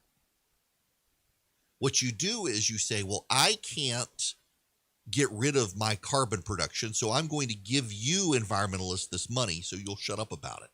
So I'll either plant trees for you or give to your organization. The Yale Center for Natural Carbon Capture is what FedEx is going to do. Research the use of forest farms and other natural systems to draw CO2 from the atmosphere and the development of credible offset markets so that companies can pay to support those systems rather than direct. Let me read this again for you. This is great. FedEx is going to contribute $100 million to found a new climate solutions research center at Yale University. The Yale Center for Natural Carbon Capture will research the use of forests, farms, and other natural systems to draw CO2 from the atmosphere and the development of credible offset markets so that companies can pay to support those systems rather than directly reduce their consumption of fossil fuels. It will particularly focus on the aviation industry, according to a press release, which has lagged behind other transport sectors in decarbonizing. I'm stuck on the genius wording on this. Companies can pay to support carbon offsets rather than directly reduce their consumption. This is an indulgence. This is religious. I'm going to pay you to get absolved of my sin. It is the redistribution of wealth to the environmentalist movement so the environmentalist woke mob doesn't come for you. That's what's going on here. Well, there's a problem for the wokes related to carbon. This is, if there's one thing that the wokes really love these days, it's smoking weed. The wokes love to get high. Well, there's an article in New Scientist today. Here's the headline. Colorado's legal cannabis farms emit more carbon than its coal mines. Legal cannabis production in Colorado emits more greenhouse gases than the state's coal mining industry. The production and use of cannabis for medical or recreational reasons is now legal in several U.S. states, which has led to a booming industry. Haley Summers and her colleagues at Colorado State University have quantified and analyzed the greenhouse gas emissions produced by cannabis growers. They found that emissions varied widely by state, from 2.3 to 5.2 tons of carbon dioxide equivalent per kilogram of dried flower produced. In Colorado, the emissions add up to around 2.6 megatons of CO2, which is more than the state's coal mining at 1.8 megatons of CO2. The emissions that come from growing 1 ounce, depending on where it's grown in the U.S., is about the same as burning 7 to 16 gallons of gasoline. Most U.S. cannabis is grown indoors, as some states don't allow outdoor growing, and the crops are also at risk of theft. That means that the majority of cannabis production emissions come from climate control systems and high-powered lights that take the place of the sun. Okay, so if you ever go, this is the most bizarre thing. If you ever go to Denver, Colorado, their airport is designed much like Two Dead Mayors International Airport in Atlanta, where you've got these concourses that are spread out. You got to take a train between, but the Denver ones, the concourses are more spread out. There's more space between the concourses for bigger planes. And it is way out. So there used to be a Denver airport. What was it called? I can't remember. But it was near downtown, this Denver airport. And they decided to build this massive airport way out. There's no way to get out. It is ridiculous. It is a long haul to get out to the Denver airport. And you get out there and you're surrounded by these massive warehouses. And these warehouses are branded as like furniture distribution warehouses or carpet distribution warehouses. And the whole place smells like marijuana. You get out of the airport in Denver and you're smelling dirty hippies and marijuana. And you're thinking, where is all this coming from? Is it the dirty hippies? No, it can't be, because it doesn't smell like burning marijuana. It just smells like marijuana. It's the warehouses, the carpet warehouses and the furniture warehouses. They're actually not. They're grow houses for marijuana, and they're disguised for theft reasons. People are trying, you don't want people breaking in and stealing your weed. So you say it's a furniture distribution warehouse or a carpet manufacturing facility, and it's actually a massive grow house for marijuana. And I actually went out there and toured one of these places. I was curious a while back and wanted to see what these places are. And it's this giant facility, and it's just a garden on the inside. The whole place stunk. And that's what they do. They grow inside these facilities because, one, in Colorado, you're not allowed to grow outside, and the weather, I guess, doesn't permit it. But two, you don't want people stealing it. There's still they're competing with the cartels down in Mexico. And the cartels have been sending people to Colorado essentially to shake people down. Organized crime in Colorado has gone up. Something people don't talk about, but it's one of the fallouts of the legalized marijuana industry in Colorado is organized crime, trying to get in on the market. And mostly it's the Mexican drug cartels trying to get in on the market. And it's a big concern out there. And privately, these people who run these businesses will tell you that the amount of times they get shaken down is of concern. And because there's still nebulous legality, a lot of them don't speak up about it. But they got these big warehouses out there filled with all these plants. And the whole place stinks. But they got to grow inside. They got to bring in sprinklers. They got to have lights. And it drives up the cost. So all of these wokes, it's only a matter of time before they start demanding free weed. The wokes are going to be demanding brownie output from the Colorado cannabis industry to absolve them of the sin of the carbon emissions that it's caused by generating marijuana. It's a fascinating thing that's going on in America right now with the wokes, where they shake down businesses for money. I mean, Jesse Jackson was a pioneer of this. The Rainbow Push Coalition was notorious for going to businesses and shaking them down for money back in the day. You'd have Jesse Jackson go out and say, oh, this character on this TV show, we believe he might be quasi-racist. Give us money and we'll shut up about it. That was the whole thing. Al Sharpton, for years, has been famous for protest and boycott to shake down corporate America for money. And the environmentalists have learned from it. And now the environmentalists essentially give indulgences to places like FedEx. So you give us $100 million to found a think tank at Yale on carbon offsets, and we'll ignore the fact you're using polluting planes. And it ignores the fact of a basic reality in the world. Planes burn gasoline. And as much as there are studies on it, you know, one of the bad things about all the eco-fuels is it gets cold, it turns sludgy. Well, guess where it's cold? 30,000 feet. And when you get the planes up there, you can't have the fuel turning to sludge. So they got to use actual aviation fuel. That's not going to turn to sludge, and that's based fossil fuels, and that's a carbon emission. So the solution, therefore, is to make them buy an indulgence from environmentalists who, like the Jesse Jacksons and Al Sharptons of the 80s and 90s, absolve them of their sins, not of racism, but of non-carbon neutrality. That's essentially the secular religion in all of its forms essentially turns into a shakedown scheme. The government has the IRS. The mafia has Big Louie and his stick that breaks your legs. And the wokes have the mob and cancel culture.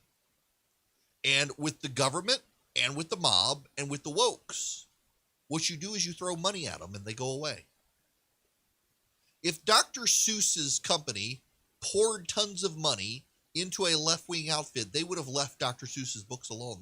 They would have put out a statement that Dr. Seuss, he evolved in his learning and understanding, and we should be appreciative of what Dr. Seuss has done. Pour money into the National Education Association, and they'll be out making every kid in America read Dr. Seuss's books that they claim are racist if they wrote a big enough check to them. Money in woke society does all sorts of grand things for people who want to be protected from the mob. Just like it protects you from the mafia and it protects you from the government. The wokes come for everyone. It's just, I'm stunned, though, that this is what FedEx is going to do. $100 million. But now the marijuana industry is going to have to come up with something. Illegal cannabis, I'm reading back from this New Scientist. Sorry, let me back up. The carbon footprint of the cannabis industry is even larger than the study indicates, says Evan Mills, formerly of the Lawrence Berkeley National Laboratory in California, as the team didn't look at emissions associated with storage and processing. Nor did they look at the emissions from burning it. Illegal cannabis production is also likely to be more highly emitting, he says. The energy profile of black market production is distinctly different in that it frequently involves on-site diesel generators, which are often less efficient and more polluting per kilowatt hour than grid-purchased electricity. We're going to have to cancel weed now. What are the wokes going to do? It's too bad for the environment to grow it. We're going to have to cancel it. I bet we finally found one thing the wokes aren't going to want to cancel in America. I bet. We'll see. But I'm sure they'll find a way to get more money out of it. You're listening to The Erick Erickson Show, the perfect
Well, here's a story for you.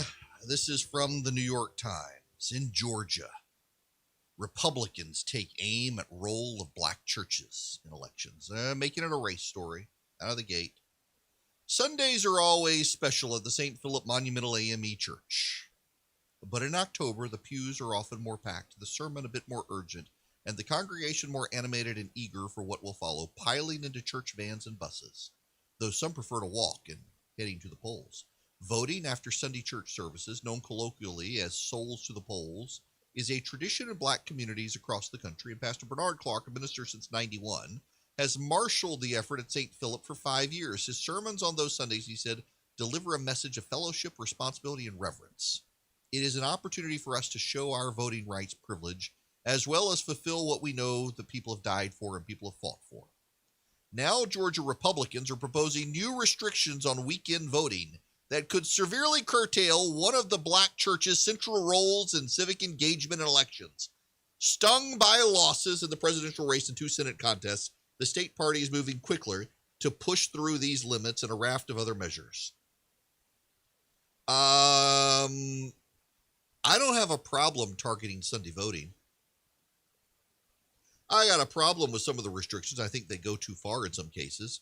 As much as I'm philosophically opposed to absentee balloting, I think the Republican restrictions, given where we are, they're cutting off their nose to spite their face, won't actually help them. It'll hurt them. I don't have a problem. I don't think you should vote on Sunday. I do not think you should vote on Sunday. And frankly, let's be real honest here. These are partisan operations. I have been with candidates in black churches. If a white church congregation did what a black church congregation did, the Democrats would come down on them and demand the revocation of their tax-exempt status. This is a double standard here. It is a flat-out double standard. And the fact that you're getting people to work on a Sunday so that you can go vote because you're not going to go vote on Saturday, you're not going to go vote on Election Day, I find it ridiculous that we vote on Sunday, period. What about giving these workers a day of rest? It's remarkable the selfish nature of the people who insist they got to be able to vote on a Sunday. And by the way, there's a level of selfishness. Oh, no, this is about organizing. Why are you engaged in politics? So, well, it's not. It's about the vote. It's not really politics. It's participation. Oh, I know how it goes because I've been in there when the cameras aren't rolling. I know what's going on. It's a partisan operation, and they don't like that they're being called out on it. The House bill would allow one Sunday in October to be used for voting on Sunday. I don't think you should have any voting on Sunday. I fundamentally believe you should not be voting on Sunday. I think that Sunday voting is politicizing the Sabbath. I think Sunday voting encourages pastors to get political in the pulpit, and I don't think you should do it. And of course, they're crying about it. They're whining about it. It's Democrats who are upset about it. By the way, one thing I agree with the Democrats on, I think it's dumb for the GOP to say we're not going to let people give water and snacks to those who stand in line. I think if people show up and the lines are long, let them be fed, let them get water. They're there to vote. You're not going to expand the number of precincts. You're not going to expand the number of machines. You're not going to expand the number of poll workers to make the lines move faster. Let them get some water while they're in line. I don't have a problem with that. I think that's reasonable. Get rid of Sunday voting, though. I don't think there should be voting on Sunday. You know what? Here's the thing. Is this about shutting down the black vote? No. Is it about shutting down the Democratic vote? Yeah, to a degree. I mean, let's just be honest what it is it's getting rid of advantages Republicans themselves dumbly, stupidly gave to Democrats. Let's be honest about it. There's no reason to dance around it. But some of these things I'm philosophically opposed to anyway. The whole expansive early voting, I don't think there should be early voting, honestly. Now, you just don't want the Democrats. I know I've said this forever. When I was an elections lawyer, I was opposed to the whole idea of early voting. There's absentee voting and there's, say, election day voting. This whole idea that, well, we're going to let people show up at the Board of Elections for a month before the election and start casting ballots. Why? What you're doing is you're breaking down the civic obligation of showing up on election day. You are disentangling people from the civic duty by making it so easy. I'm philosophically opposed.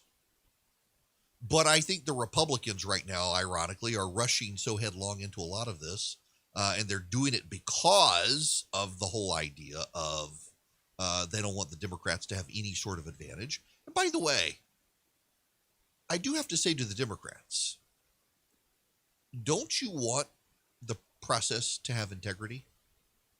Don't you want the process to be so both sides can realize that it was conducted honestly? Like, for example, the overwhelming majority of Americans, Democrat, Republican, Black, White, Hispanic, Asian, support photo ID. It's the Democrats, however, who say, oh, no, we can't have photo ID. We can't do that. That hurts people's right to vote. Everybody wants it. Put it on the absentee ballots. But we are in for this treat where the Democrats and the media are going to accuse the Republicans of all sorts of racism and suppressing the black vote here. Keep in mind, it's not suppressing the black vote, it's suppressing the Democrats. There is a difference. And I realize most people don't want to see it because they like to scream racism. But this is about Republicans making it a little more difficult for Democrats. And by the way, they're in charge and they're allowed to do that. And there's nothing unconstitutional about it. Democrats do it too.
Hello and welcome. It is Erick Erickson here. The phone number, if you would like to be a part of the program, is 877-97-ERIC, 877-973-7425. I am not sure why this is the case. Yeah, I think you need to be mindful of this wherever you are, but this particularly applies to my audience in Georgia. And again, I don't know what's going on. I don't know why it is. It has been happening for a while, and I think it's happened enough that we need to be concerned about it, and that is the religious persecution of Christians in Georgia colleges and universities. Now, I need to be clear and upfront with you here. There are a lot of people who, particularly progressive evangelicals, there are progressive evangelicals who, in the United States, they hear the word persecution and they decide that if you are not dying, if you're not at risk of being murdered, then you're not actually being persecuted. I mean, this is a growing thing with the political left when you point out that Christians in this country are being targeted, their businesses are being targeted. Well, it's not really persecution. I know people who've died. I know people who are living in fear that they're going to be beheaded for being. That's not really persecution. No, it is persecution. It's just not as bad. It's amazing how, listen, on the day before the day of judgment, you're going to find that the chief allies of the secular wokes who hate Jesus Christ are the progressive Christians. Because the progressive Christians hate him just as much as the secular wokes. They just don't want to admit it. They're the useful idiots right now, willful useful idiots of the progressives. Got some supposedly evangelical church in Nashville saying, oh, well, the Bible's not really the word of God. What is it then? Oh, it's a collection of humanity. It's poetry and prose connecting us to God, but it's us. Really? Well, then why? Why do you need it? Why bother going to your church if it's not the word of God? Well, we stand in the tradition of earlier times. Oh, bull. It's persecution. It may not be like in other places, but it's still persecution. A friend of mine had a seminary professor who said, if you've never been persecuted, you may not really be a Christian. In fact, Jesus himself says to take up your cross is to be persecuted. Your persecution may be, well, turns out you're a Christian. We don't want to hire you. We don't like your kind. Or you're chased out of a job because you support traditional marriage, or you don't get an advancement. Or the company aligns, the managers of the company align against you to block your advance because they don't want a Jesus freak. This has happened to me. This happens to a lot of people I know. If you've never been persecuted in some capacity, you've probably not a Christian. Now, the goal here as well is to not have a persecution complex. Oh, well, they're all out to get me because I love Jesus. No, sometimes it's you're a jerk. But for those of you here in Georgia, follow along with me. I wrote a book years ago called You Will Be Made to Care with my buddy Bill Blankshade. Let me read you some of this. This is at Augusta State University. This is a number of years ago, the early 2000s. Augusta State University, hardly a liberal bastion, or so she thought. Halfway through her second year there, Jennifer received an unexpected phone call from a professor saying that she would be required to meet with a panel of professors to discuss her participation in the program. Now, what was the program? Jennifer Keaton had a passion for counseling, and she was pursuing a master's in education at Augusta State University. And the professors were questioning her competency as a counselor because of her religious beliefs. They basically wanted to talk to me about information that I'd written about in my papers or statements I'd made in class or even private conversations that I had with students outside of class, Jennifer recalls. She was understandably taken aback at this intrusion into her personal life. From her early days in the program, Jennifer had heard the faculty tell students that the classes and the counseling community were a safe place for students to express their beliefs. The whole idea of counseling is going a little bit deeper and exploring what you believe and why you believe it and discovering your identity in life, your purpose in life, Jennifer said. We interviewed her.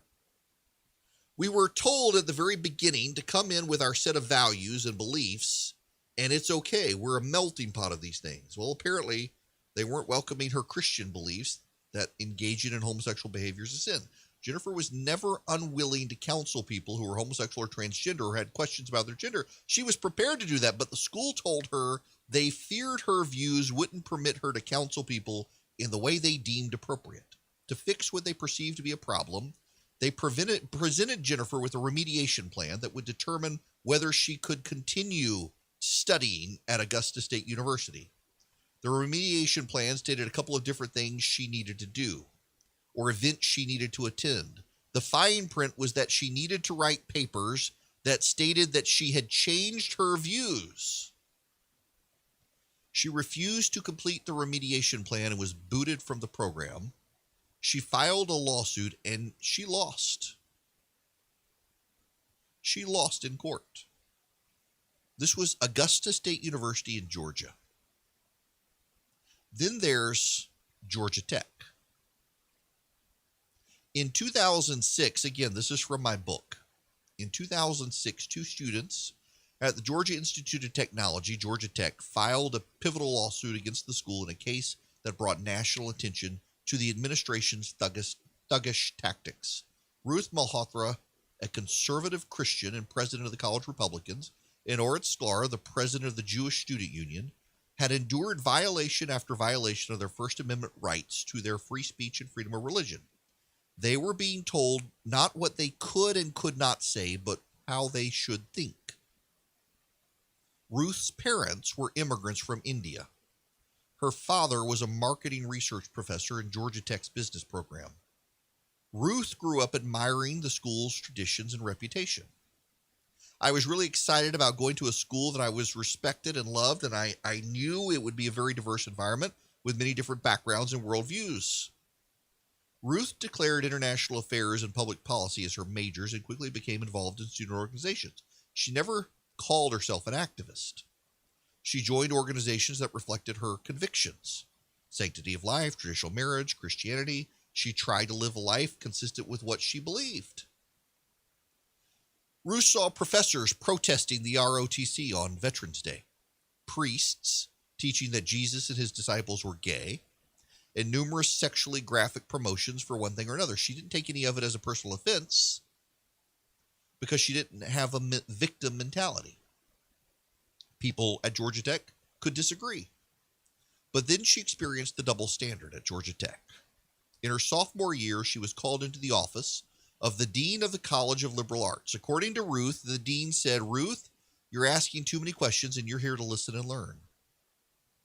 When Ruth said she felt that some of the professors were practicing indoctrination rather than education, the dean responded, "Ruth, students have been indoctrinated for the first 18 years of their lives by their parents and by their churches, and we only have 4 years to undo the damage."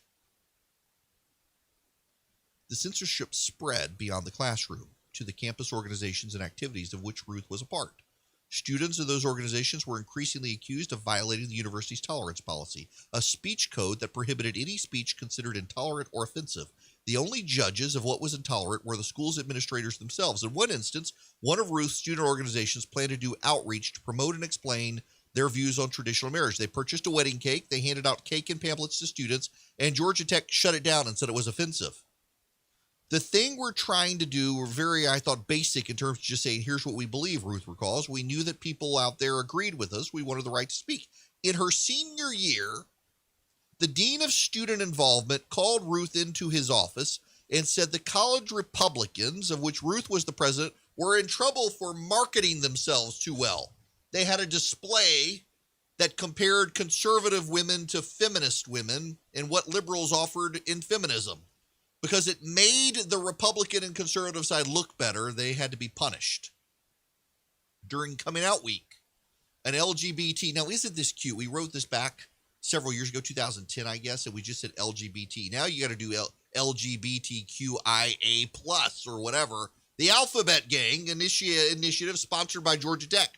The college Republicans simply declined to participate in coming out week. We weren't trying to shut down anyone. We never said we wanted canceled out week or coming out week canceled. We just wanted to not participate.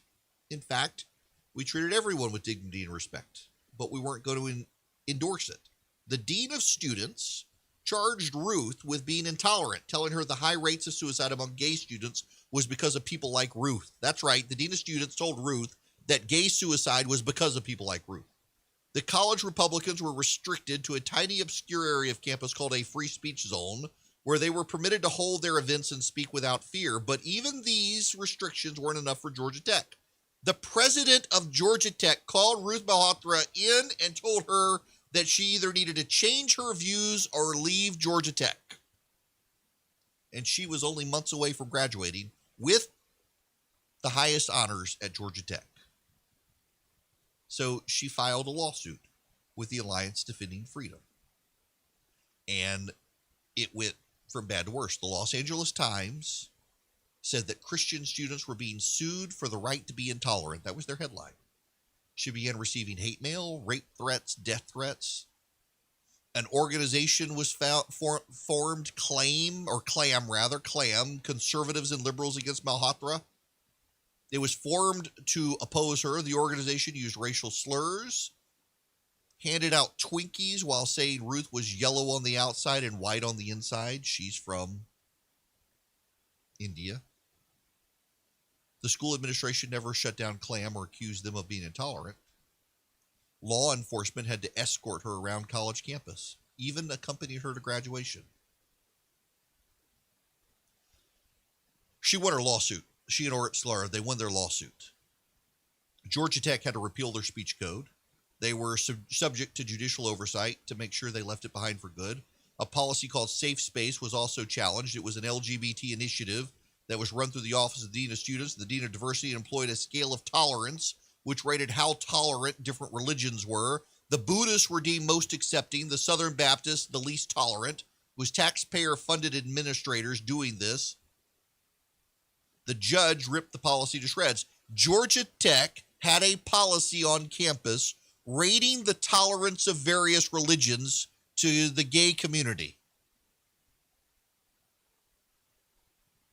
Now, those happened a few years ago. Yesterday, in the United States Supreme Court, Georgia Gwinnett College had to go to the Supreme Court for remarkably doing exactly what Georgia Tech had done to Ruth Malhotra. Georgia Gwinnett College had 2 Christian students on campus and denied them the ability to share their faith on campus. When they complained, they were restricted to a free speech zone. While in the free speech zone, they were harassed by campus security and told to shut up. The students sued. Now, remarkably, surprise, surprise, Georgia Gwinnett College shut down all of their policies related to religious discrimination once the students sued. When the students sued, they said, oh, well, we're done. You sued us. Well, the students continued to advance their case because they had nominal damages they wanted. And they went to the Supreme Court on the issue of nominal damages. Lower courts have said, well, if it's just nominal, like they want $1, it's not really a justiciable matter anymore. The Supreme Court said, no, it is. You should still hear the case. I actually, on principle, agree with John Roberts. He filed the lone dissent, his very first lone dissent ever, where he said, if it's just nominal issues, this gives courts too much power. Remarkably, it was John Roberts saying this gives courts too much power. And he's actually right. I can see this being abused over time. But the bottom line is that we have yet another college, Augusta State, Georgia Tech, and now Georgia Gwinnett, all persecuting Christian students. And it's not from a decade ago. It's from the last couple of years that this is happening. What is going on with Georgia's public institutions, our public colleges and universities, that they feel so emboldened to persecute Christians on campus? In this state, where our Republican legislators refuse to actually stand up on cultural concerns for conservatives. They go through dog and pony shows about voting, but they don't actually want to pass substantive protections. We need bold conservative leaders in the state. But also, I think it's not just the Board of Pardon and Paroles that the state legislature needs to look into. They need to start looking into the Board of Regents. Why is the Board of Regents allowing the routine persecution of Christians on college campuses in Georgia? This has become a pattern. You got 3 different public universities all employing the same practices that are continually decided to be unconstitutional by federal courts, and yet they keep doing them. What is going on with our Board of Regents that allows this to keep happening on our public campuses? This was in 2016 at Georgia Gwinnett, and they only abandoned the policy after the suit was filed, but the policy they had was the policy that Georgia Tech had that was ruled unconstitutional in 2010. What the heck is going on here? Somebody should look into it in the state legislature. You're listening to the Erick Erickson Show, the perfect...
Hello there. It is Erick Erickson here. Just personal note. Seriously, can I have a moment? It is my show. If you're a regular listener, and I mentioned at the very beginning of the shows, my wife Yeah, and you know, I always talk about this on Good Friday. I gotta prepare the Good Friday show. My wife has lung cancer, and there's no cure for it. It's funny how God works. Let me just tell you the story, man. At some point soon, I hope to tell you guys some stories about how God just works. In 2006, my wife was given 6 months to live. It was a misdiagnosis. She had some stuff in her lungs. The local doctors didn't recognize it, and based on some other symptoms she was having, they presumed it was a type of cancer that had spread to her lungs, which with that particular type of cancer meant that was the last of it. It had spread everywhere, and she had about 6 months to live if it presented in her lungs. And gosh, I remember I was the one who had to tell her. And they finally came back to us and said, we're actually not sure what this is. And we're going to send it off to the Mayo Clinic. And send it to the Mayo Clinic. And the Mayo Clinic said it's benign. It's not cancerous. She's fine. That was 2006. Fast forward 10 years. That was the week before Christmas in 2006. In March or April now, I can't remember which, of 2016, my wife, I was being wheeled into an ICU, a cardiac ICU unit at Coliseum Health in Macon, and I had just a massive amount of blood clots in my lungs. They didn't expect me to live. And the very same day that I was put into this cardiac ICU unit, the Mayo Clinic called my wife and said, hey, remember that diagnosis we made 10 years ago? We're starting to see people with this condition who are presenting with a form of cancer. You need to come out and get checked. Sure enough, had my wife not been misdiagnosed in 2006, they would have never found her lung cancer until it was too late. So in 2016, thanks to that misdiagnosis 10 years prior, my wife went out to the Mayo Clinic. They did a lung biopsy, and it turns out she now has a form of lung cancer. She and Rush Limbaugh actually have the very similar form of cancer. They're both genetic. Hers is a slightly different variant than his. But they, unlike Rush, unfortunately, they caught my wife's very early. She has a lot of tumors in her lungs, and they are all very small. They're a few millimeters, too many to get rid of. They can't do a lung transplant because her new lungs, eventually with cell reproduction, would eventually get the same tumor, so there's no point. But she takes a very small pill every day, and it keeps the tumors from growing. That pill is supposed to work for 2 years. She's been on it now beyond 4 years, and she had her latest scans just about 30 minutes ago, and she just texted me that she's all clear. 15. So I appreciate the prayers. We'll do it all again in 30 more months, but right now today we got good news.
Joe Manchin has suggested maybe he's interested in some voting reform or some filibuster reform. It doesn't sound like he really is. Let me see. He said so, I think, to Axios that possibly. And let's see. Here's the headline from CNN. Democrats still face tricky path to gutting filibuster despite Manchin's openness to reform. Liberal Democrats are sensing new momentum behind the years-long drive to overhaul the filibuster, but they still face a thorny path to weaken the powerful tactic long used to derail bills that lack support from the minority party. To change the filibuster rules, Democrats will need total unity among their 50 members behind a single plan, but there are still ample disagreements over some major issues, namely whether to keep the 50-vote requirement needed to break a filibuster. Joe Manchin, for the first time on Sunday, opened the door to weakening the filibuster, but still favors keeping the 60-vote requirement, even as a growing number of his colleagues are calling to change the rules so that a simple majority of 51 can vote to advance legislation. The debate has profound implications, not just for the traditions of the body, but for the direction of President Biden's agenda. Critics say the filibuster has been increasingly abused by the minority over the past generation and is in dire need of reform. Manchin, who's long vowed to protect the filibuster, sounded open to one significant shift in the rules, forcing members to go to the floor and argue if they want to attempt to talk a bill to death, much akin to the popular scene in Mr. Smith Goes to Washington. Manchin's comments have now prompted renewed talk among Senate Democrats to at least change the rules to force senators to go to the floors and mount a talking filibuster, a move they hope would at least discourage the tactic, since now a simple threat of a filibuster is enough to force a time-consuming set of procedural steps before being forced to clear a 60-vote threshold. I think a common refrain that you've heard from so many members is, if there's going to be a filibuster, it needs to actually be a filibuster, that those who want to obstruct actually should make their case before the American people, said Jeff Merkley. They should have to spend the time and energy to show up and hold the floor. Merkley, who wants to gut the filibuster altogether so that a simple majority is enough to advance legislation, has spent years lobbying to adopt changes to the tactic. Under one of Merkley's proposals, if at least 41 senators vote to block ending debate on a bill or nominee, they would enter a period of extended debate where one or more senators could prevent a final vote for as long as they could physically keep debating the issue on the floor. But as soon as they didn't have someone on the floor, the presiding officer would declare the extended debate time to be over, and the majority leader could move to a final vote where a simple majority was needed. Yet changing the rule to 51 votes envisioned under the proposal is something that Manchin is highly unlikely to support. Discussions within the Senate Democratic caucus are expected to pick up steam in the coming days to see if they can unify behind a single plan. Senators and aides said Monday, in order to change the rules, Democrats need to employ a rarely used tactic called the nuclear option, a process where a majority party changes the rules without the consent of the minority. All righty then. Joe Biden doesn't think it's going to be possible. We will see. But they have gotten rid of the filibuster for nominees. There is a nominee whose hearing is happening today, Vanita Gupta. The Democrats are beginning the gaslighting process. Gaslighting, I don't remember the actual details of the movie, but there was an old movie where a woman kept swearing that a gas lamp was being lit. And her husband bullied her into believing that it was not lit. Even though it was, and he was lighting it, he wanted her to be declared crazy or some such. I can't remember all the details, but that's where gaslighting comes from. You see something with your own eyes or hear it with your own ears, and you get bullied into believing it's not true. And people refer to it as gaslighting.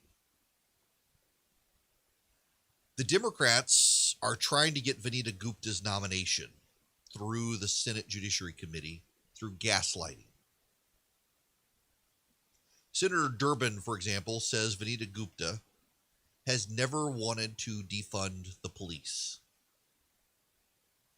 All you have to do is look at Gupta's own words to see that we're being gaslit here. Carrie Servino of the Judicial Crisis Network has this. Let me read you some of her Twitter thread. During testimony before the Senate Judiciary Committee, Gupta called for leaders to heed calls to, quote, decrease police budgets and the scope, role, and responsibility of police in our lives. Here's what Gupta actually said. While front-end systems changes are important, it is also critical for state and local leaders to heed calls from Black Lives Matter and Movement for Black Lives activists to decrease police budgets and the scope, role, and responsibility of the police in our lives. That means not just changing police practices, but shrinking the footprint of the criminal legal system, including police. Gupta also said it means shifting our approach to public safety away from exclusive investments in criminalization and policing toward investments in economic opportunity, education, healthcare, and other public benefits. Gupta actually said that leaders need to, quote, decrease police budgets. How is that not defunding the police? Oh, because you're going to still give them a penny. So we didn't take all the money away, so it's not really defunding. This is what the Democrats are doing. That they're gaslighting us, saying, well, she didn't say take all of the money, therefore it's not really defunding the police. It's decreasing the police, not defunding the police. Funny how they want to work with.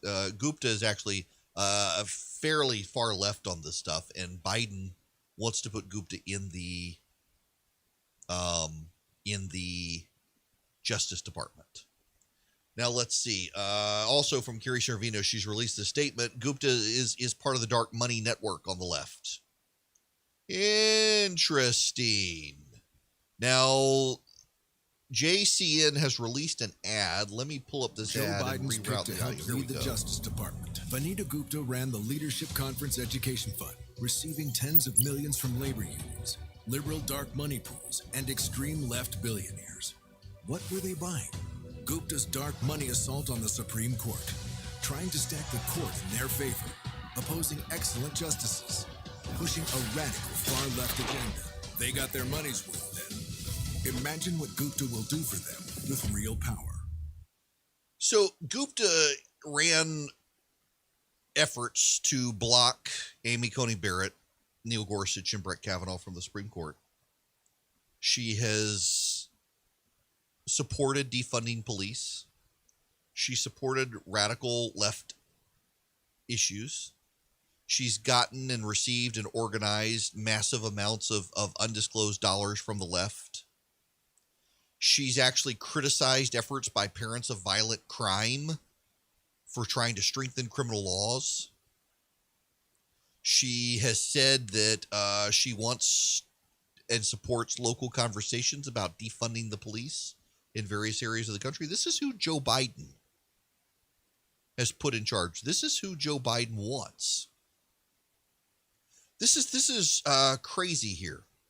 When Amanda Moore concluded that her daughter's killer was a drug addict, wrongly paroled and wrongly allowed to remain free, she did like many parents before. She proposed legislation to spare others the same fate.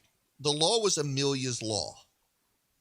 For the past 2 decades, parents who've lost children in horrible ways have tried to memorialize them in law, and Americans usually honor their wishes. Dozens of state and federal statutes are named for children who died too soon. Megan's Law, Jessica's Law, the Jacob Wheelerling Crimes Against Children and Sexually Violent Offenders Registration Act, the Adam Walsh Crime Protection and Safety Act. There's Kendra's Law, Leandra's Law, Lauren's Law, 3 Jacob's Laws, at least 3 Laura's Laws. But Amanda Moore has discovered support for many of these child victim memorials or apostrophe laws are waning. Few such bills now before lawmakers promise to have anything like the impact of a Megan's Law, which gives the public access to information about sex offenders, and some probably won't become law at all. In Tennessee, a tight state budget has blocked Amelia's Law, which would make parole tougher for serious offenders, and Dustin's Law, which would honor a son killed in a collision with an intoxicated driver by imposing stiffer DUI penalties. Now, this gets into the far left and how the left has actually been opposing some of these laws. The left, in fact, has been organizing opposition to strengthening laws against people who kill children. For example, there's Christina's Law, a proposal named after a New Jersey teen killed by a coworker at a supermarket. The killer had previously expressed murderous thoughts on online posts. The law would require employers to check job applicants' social media sites during background checks. Christina's Law's chances may be crippled by a growing concern about online privacy. The New Jersey Assembly last year passed legislation to ban employers from asking potential hires if they had an online presence and from making them disclose usernames and passwords. The ACLU's Vanita Gupta at the time called lawmaking by anecdote, in which parents' emotional appeals trump dispassionate assessments, and said it was a bad way to make law, especially criminal law.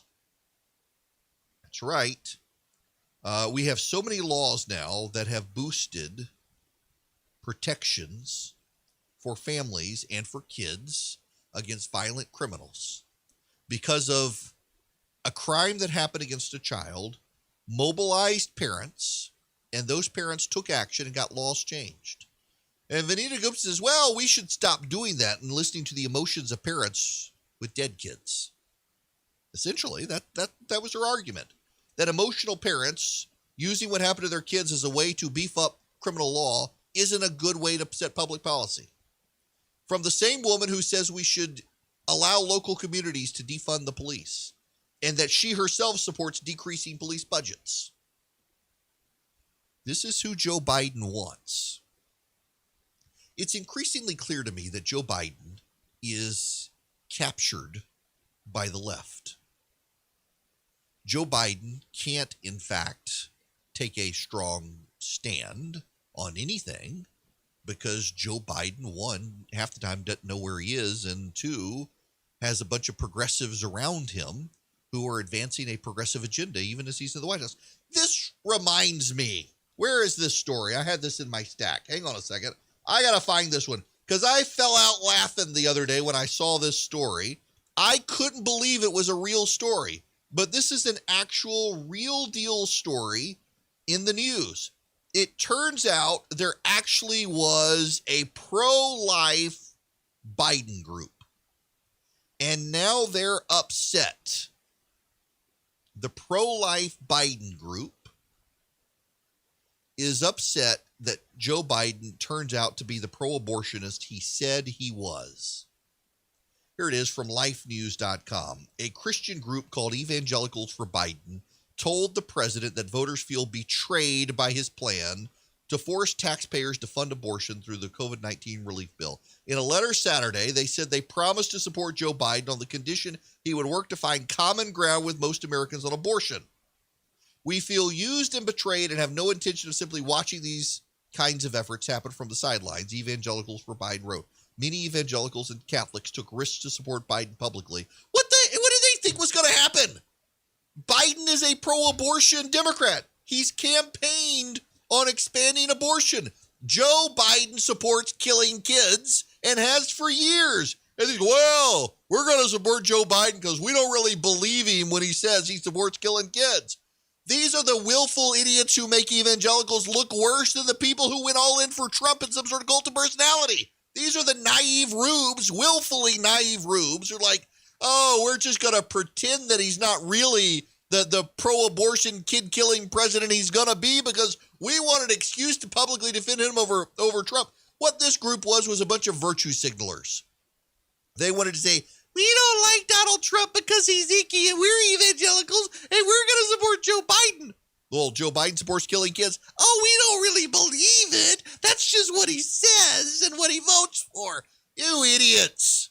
I have no sympathy for this group. These people should be walked out into public, named and shamed for just being idiots. These are, when I say stupid people vote, this is an example of stupid people voting. People who actually wanted to call themselves evangelicals and actually said, pay no attention to Joe Biden's entire record of supporting killing kids. We're going to pretend he doesn't so we can clear our conscience. And of course, it turns out Joe Biden is exactly who he said he was. And they're, oh, we're so surprised. How can this be? You idiots. Y'all should not be allowed to vote. Can we pass a law that prevents idiots like this from voting? Because these are stupid people, and stupid people should not be allowed to vote. You're listening to the Erick Erickson Show, the perfect.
Of activists. Text ARMY to 33777 now.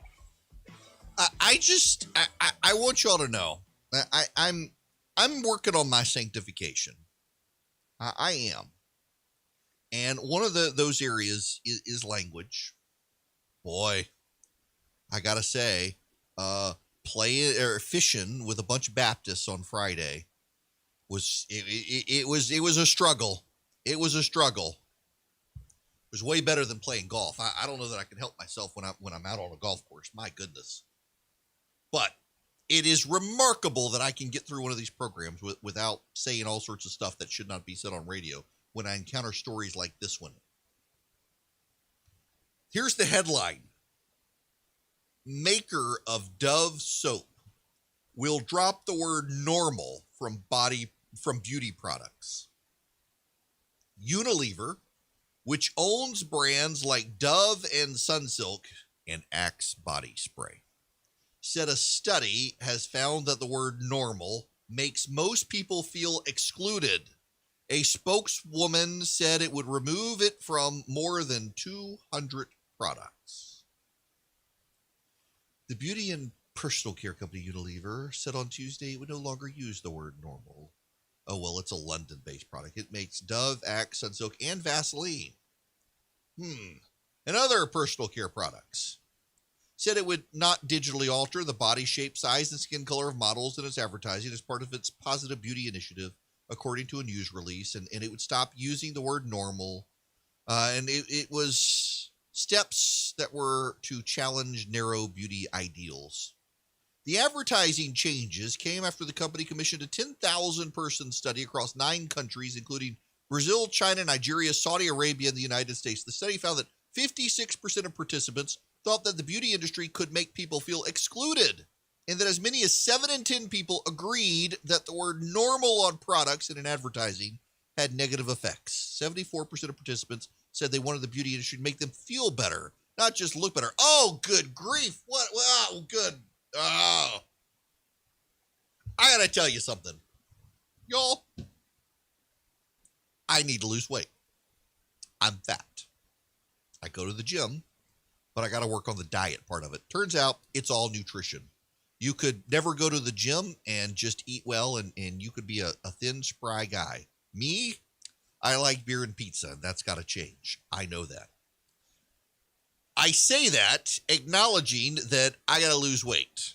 To be able to say this, there is this idea now that fat is normal and healthy and beautiful. No, it's not. It's not. You can say, but Erickson, you got low self-esteem. No, listen. I'm not expecting to be 150 pounds and 5% body fat and washboard abs. I'm just need to be in smaller pant size. And it's going to cost me money. That's the problem with losing weight. You got to go buy a new wardrobe. But this whole idea that being fat is A-okay, do you know that people who are fat, how frequently they die of COVID-19 or diabetes or heart disease? No. The normalizing of bad health habits is not actually good for the long term of society. And yet, I want to feel beautiful in my size 55 pants. No. I don't mean to be insulting to people. As a fat guy who needs to not be fat, let me just tell you, it's not healthy. That's why I go to CrossFit and am starting to work on my diet and talk to my nutritionist. And it's miserable, and it's awful, and it sucks, and it's necessary because it's not healthy when you start getting older to be super fat.